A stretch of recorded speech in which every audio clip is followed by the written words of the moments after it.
Brito, como eu dizia, a possibilidade de uma aliança do Podemos com uma pré-candidatura já posta, pré-candidatura de Washington Bonfim. Isso, hoje a gente acompanhou esse evento, né, do ex-ministro Sérgio Moro, e ele veio trazer a sua mensagem nacional, Joelson, mas também discutir as questões locais do Podemos. O Podemos está ensaiando, né, que estratégia eleitoral vai utilizar aqui para a questão majoritária. E um desses caminhos deve ser uma aliança com Cidadania. E o Podemos já tem até um nome, né? Seria aí a possibilidade de indicar o presidente estadual da sigla, Fábio Sérvio, como candidato ao Senado. Nessa estratégia do partido, que não vai ter candidatura própria ao governo do estado, mas sim uma candidatura ao Senado, eles estão estudando a viabilidade dessa candidatura ao Senado ser lançada na chapa do Cidadania, que tem hoje como pré-candidato ao governo o professor Washington Bonfim, Joelson. E é com ele que nós vamos conversar agora, aqui no Jornal do Piauí.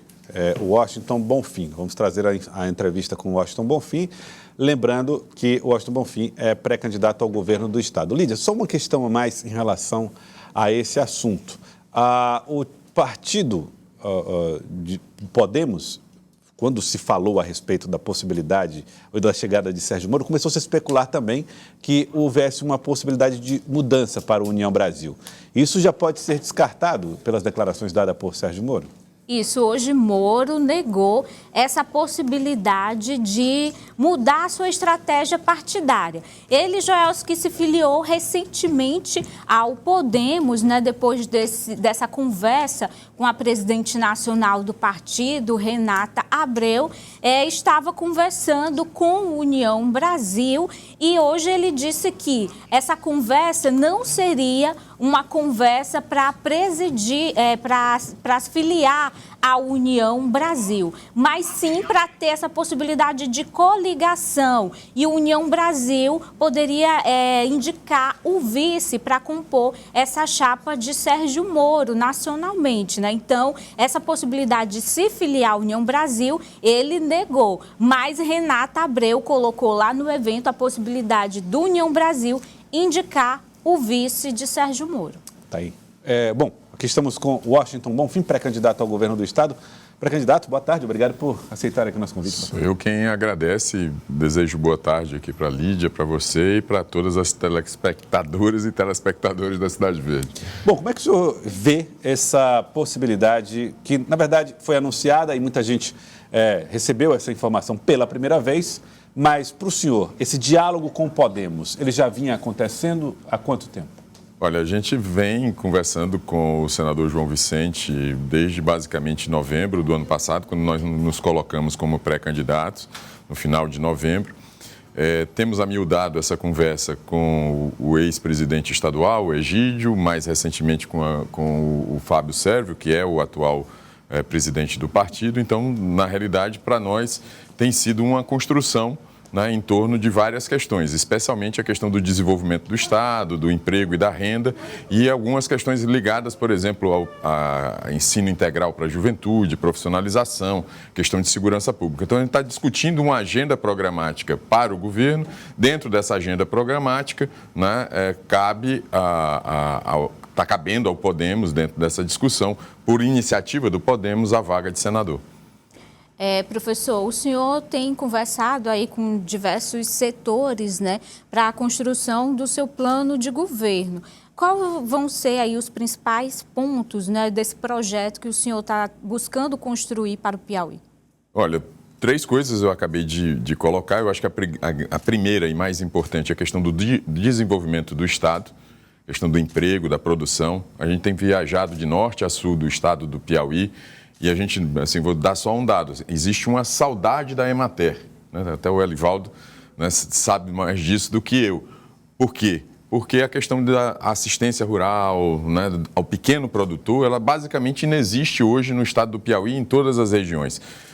Se relata, eu tive, né, uma conversa com o pessoal de Canto do Buriti, por exemplo, até a questão das sementes hoje chegam de maneira errada, porque chegam depois do prazo, né, que Deus dá para a plantação. Então, esse é um ponto muito importante, quer dizer, falta política de produção na pequena produção e falta apoio à grande produção, por exemplo, no Cerrado. Eu tive em Bom Jesus, a conversa do grande produtor é sempre essa, a questão da falta de infraestrutura, da falta de estrada, de que eles fazem o Cerrado, às vezes até a despeito da ação do poder público estadual. 2 outros pontos, algo que a gente discutiu ontem, a questão de educação, ampliar, por exemplo, eu vou só dar um dado, 54% da matrícula, né, dos alunos de ensino médio de Pernambuco é de ensino integral. No caso do Piauí é 18%. E o Piauí está entre os menores índices do Nordeste. Ele só perde para o Maranhão e para a Bahia. Bem, aqui no Ceará é 30%. As famílias pedem, né, a questão do ensino integral, entre outras coisas, pela questão da educação, do conhecimento, mas também pela questão da violência, não expor seus filhos, os adolescentes, a uma situação de risco diante da questão do tráfico de drogas. E aí vem o terceiro ponto, que eu acho que é talvez o que une essas questões todas, né, especialmente por conta da falta de oportunidade de emprego e renda, que é a própria segurança pública. A situação de segurança pública no Estado, eu tenho dito, ela foi privatizada. Na realidade, a Secretaria de Segurança Pública, parte da Polícia Militar, servem hoje muito mais a questões políticas do que propriamente a segurança do cidadão. E aí, de Parnaíba até onde você quiser chegar no estado do Piauí, todo mundo está sofrendo a questão de não poder andar com seu celular, ter medo de chegar em casa. E isso vale para a zona urbana, isso vale para a zona rural. Então, a gente precisa atuar nessas 3 áreas, alavancar o desenvolvimento, gerar emprego e renda, criar oportunidades para a nossa juventude através do ensino integral e da profissionalização. E isso é algo que eu queria dizer com muita ênfase. Eu quero liderar como eventual governador do Estado, ainda pré-candidato, um esforço de recuperação da questão de segurança pública no Estado. Essa é algo que precisa ser feito, a gente precisa colocar Polícia Federal, Polícia Rodoviária Federal, Polícia Militar, Polícia Civil. A Polícia Civil agora está em greve. Por que ela está em greve? Porque tem municípios, quer dizer, tem delegados que são responsáveis por até 10 municípios. Basicamente, não existe investigação policial mais no estado do Piauí. Então, não adianta você aumentar o efetivo de policial militar, porque não vai chegar na polícia investigativa, que é a civil, porque ela não tem estrutura, depois não vai chegar na justiça na questão da punição, né, desses crimes. Agora, isso custa caríssimo. Caro, valor alto, folha de pagamento. O senhor está falando em mais policiais, mais contratação. O senhor sabe como fazer esse remanejamento, como fazer para essa folha de pagamento se tornar maior, com bons salários, como ganham os delegados, e ao mesmo tempo continuar... Deixa eu te dizer, recurso público é questão de prioridade e de escolhas. Sempre vai faltar recurso. A gente tem sempre uma demanda maior do que você tem recurso para fazer. Acontece isso na casa da gente, né? Os nossos filhos, né? A nossa família sempre quer um pouco mais e a gente tem que ficar medindo. E aí a gente faz o quê? Escolhe prioridades. Nesse caso, eu vou te dar um dado. A Polícia Militar do Estado do Piauí tem 6 mil, está sendo feito concurso agora, mas tem 6 mil policiais. Você divide por 224 municípios, dá uma média de menos de 30 policiais por município. Vamos pensar que tem Teresina, que tem Parnaíba, que tem Picos, que tem Floriano. Você acha que o efetivo está correto? Né? Que não precisa mais? Você acha que, por exemplo, nós não podemos investir, por exemplo, em inteligência, né? Porque grande parte dos crimes acontece no que a literatura chama, né, os técnicos da área de segurança pública chamam de zonas quentes, que são as zonas que você sabe que tem o tráfico de drogas, que tem aquele bar que reúne a maior quantidade de brigas, e a gente precisa, né, fazer esse investimento. Então, redimensionar a máquina pública, eu tenho dito algo que eu acho muito importante. A nossa política ficou voltada, a nossa gestão ficou voltada aos políticos e não à população. É por isso que a população sofre com desemprego, é por isso que a população sofre com a falta de renda, é por isso que a população sofre com a questão da falta de segurança pública. Então, uma coisa que nós aprendemos, né, eu aprendi na gestão do prefeito Firmino Filho, nas gestões do PSDB, foi cada centavo importa e ele tem que ser alocado. Eu era, né, como secretário de Planejamento, responsável pela a questão da elaboração e do controle orçamentário do município, junto com o secretário de Finanças, que fazia o controle financeiro. Teresina tem problemas, mas nós nunca deixamos de fazer as coisas, nós nunca deixamos de buscar, né, recursos externos para financiar o desenvolvimento da cidade. É baseado nessa experiência, é baseado nessa experiência que a gente tem que olhar para o futuro do Estado. E nós não estamos olhando para o futuro do nosso Estado. O senhor falou aí, né, no seu trabalho, né, junto na administração do ex-prefeito Firmino Filho. E a gente ouve muitas pessoas falando do legado do prefeito Firmino Filho, principalmente quando se olha para o grupo do ex-prefeito Silvio Mendes. O senhor vai se colocar, principalmente nesse diálogo com a população aqui de Teresina, como alguém que, de certa forma, representaria um pouco dessa gestão, do modelo de gestão que foi colocado pelo ex-prefeito Firmino Filho? E como é que o senhor vê ataques a alguns adversários de que, na verdade, a sua campanha estaria visando 2024 e não, de fato, uma candidatura ao governo? Olha, com relação à questão do legado, eu fiz parte das administrações, óbvio que eu tinha um relacionamento muito bom, né, do ponto de vista, inclusive, de ideias com o prefeito Firmino Filho, mas não tenho nenhuma veleidade de querer ser herdeiro do ex-prefeito. Eu acho que, assim, eu me inspiro naquilo que vi, porque passei muito tempo trabalhando com ele. Então, para mim, isso não é uma questão importante. O importante é colocar as ideias no lugar. O importante é falar com a população, como ele dizia, né, para que você possa fazer as coisas que interessam a ela, que resolvam as dores da população. Com relação à questão da campanha, eu estou viajando o estado, já fui a Parnaíba, já fui a Bom Jesus, nesse meio, em vários municípios, entre esses dois municípios, vamos a Picos na próxima semana e estamos discutindo diretamente. Assim, tem algumas coisas, o tempo é quem responde. Eu não preciso ficar respondendo por que eu sou candidato ou por que eu não sou candidato desse ponto de vista de 24. Eu sou candidato em 22 para me contrapor ao tipo de política que é feito hoje no estado do Piauí, inclusive política administrativa, política no sentido mais geral da palavra, que é focada única e exclusivamente nos interesses dos políticos, e a nossa caminhada, a nossa marcha, as nossas conversas, as nossas proposições vão mostrar da viabilidade, e eu não tenho nenhuma dúvida disso, da nossa pré-candidatura. Bom, para se apresentar, ou para competir, o senhor precisa entender um processo que tomou conta do Brasil, e o senhor tem como uma das especialidades a ciência política, que tornou a disputa extremamente polarizada. No Brasil, Bolsonaro, Lula. No Piauí, muitos dizem que, inclusive, as lideranças políticas já estão, aspas, divididas, cada um no seu campo. Como vencer isso? Como o senhor acredita que esse fator, essa característica, pode prejudicar nomes como o do senhor, que se apresentam também, entre aspas, num termo que é discutível, como terceira via? Olha, eu não acho que assim, a polarização ela é ruim. No caso do estado do Piauí, ela é ruim porque ela é uma polarização que remete a uma briga de poder, do poder pelo poder. Né? Quer dizer, e isso acho que está ficando muito claro para toda a população. Né? Vocês, né, são desse ramo de jornalismo, inclusive jornalismo político. Metade do tempo é quem vai para lugar tal, quem tem emenda tal, quem traiu fulano de tal, quem tem 1.000 prefeitos, quem tem 2.000 prefeitos. Está faltando prefeito para a quantidade de candidaturas e nessa equação se esquece do povo. A nossa conversa é diretamente, por exemplo, nas nossas viagens, diretamente com os trabalhadores rurais, com os profissionais da área de educação, com as famílias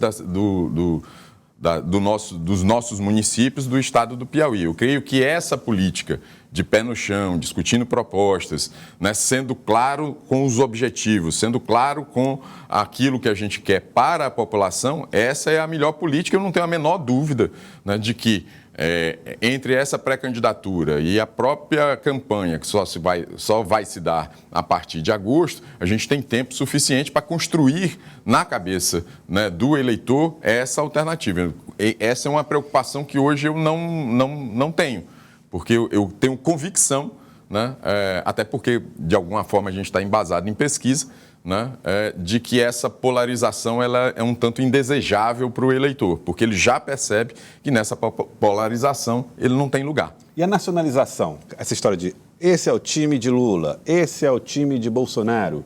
O senhor entra nela também, se colocando como possivelmente o do time de Moro? Como é que isso se ajuda num diálogo com a população? Ou dificulta? Olha, a gente está querendo e está trabalhando para fazer um palanque plural. Hoje eu tive na filiação do ex-senador João Vicente ao Podemos, na presença do pré-candidato Sérgio Moro. O Cidadania tem um pré-candidato, Alessandro Vieira, vem discutindo federação partidária com o PSDB, com o próprio Podemos e com o PDT. E essa semana mesmo, fruto de conversas anteriores, eu tenho manifestado individualmente para o presidente do PDT, o Evandro Filho, o vereador Evandro Filho, e publicamente, como estou fazendo aqui agora, a disponibilidade do Cidadania, dessa pré-candidatura, de contar com o PDT nessa chapa. Então, o que a gente quer é fazer um palanque plural, né, que seja capaz de oferecer ao cidadão do Piauí opções para presidente e uma opção clara, diferente, para o estado do Piauí. Professor, o senhor falou aí da federação, tem sido o grande desafio dos partidos políticos, né, nessa eleição de 2022. Como é que esse projeto, que ainda está muito indefinido, né, do Cidadania nacionalmente, interfere na estratégia de vocês aqui no estado? Olha, até ontem era um cenário, porque você tinha um prazo de 31 de março para realizar as federações nacionalmente, né, porque isso não é uma discussão local, é uma discussão nacional, e o STF ontem postergou esse prazo para 31 de maio. Então, a gente vai ter que se reunir internamente com a Direção Nacional de Cidadania, nosso presidente Roberto Freire, para entender qual é a estratégia do partido. O que eu compreendo nesse momento é de que as conversas continuam, a conversa com o PSDB, com o Podemos e com o PDT. O prazo para isso se definir ficou mais elástico. Obviamente que aí tem um momento importante, que é o 31 de março, 1º de abril, na realidade, que é o prazo final de filiações, e a gente tem que entender qual é o posicionamento da Nacional em relação a isso. Mas insisto, né, que dentro dessa equação, a gente está pensando quais são as melhores propostas para o estado do Piauí, qual é o melhor time que a gente vai fazer. Você falou em time, né? É flamenguista como eu. Qual é o melhor time para a gente realizar as mudanças do nosso estado? Mas aí... Pois não, Fernando. Mas o senhor, com o presidente do partido, já fazem conversas, né, com lideranças que têm esse interesse de concorrerem, né, à vaga de deputados. E fica sem definição, né? Como é que fica, então, esse diálogo com quem quer ser candidato e esperando essa decisão nacional? Minha mãe tem um ditado, que é um ditado popular, que eu gosto muito, que serve para essa situação. O que não tem remédio, o remediado está. O STF definiu que é 31 de maio e a legislação diz que é 31 de março. A gente vai ter que fazer essa conversa da maneira mais transparente possível com todos os nossos pré-candidatos. Isso não é uma coisa só do Cidadania, a regra é para todos, o problema está para todo mundo, né? Aí tem o outro ditado, pau que dá em Chico, dá em Francisco. Então, a gente tem que contar com a regra, né, e trabalhar dentro dela da maneira mais democrática possível. Quero agradecer, pré-candidato Washington Bonfim, muito obrigado pela participação no Jornal do Piauí. Sou eu quem agradece a oportunidade sempre de estar por aqui e conversar diretamente com a população do nosso estado. Muito obrigado. Olha, depois do intervalo, nós vamos trazer as informações com Lídia Brito. Lídia, por que doutor Pessoa não se aproximou do PL como era esperado, Lídia? Pois é, Joelson, doutor Pessoa mudou agora a estratégia, né? Já era dada como certa filiação ao PL, agora o prefeito de Teresina busca um diálogo com a União Brasil. E quem explica essa mudança de estratégia é o vice Robert Rios. Pois não. Que eu saiba, eu não sei, né? É sempre a mesma resposta. Intervalo, voltamos em instantes.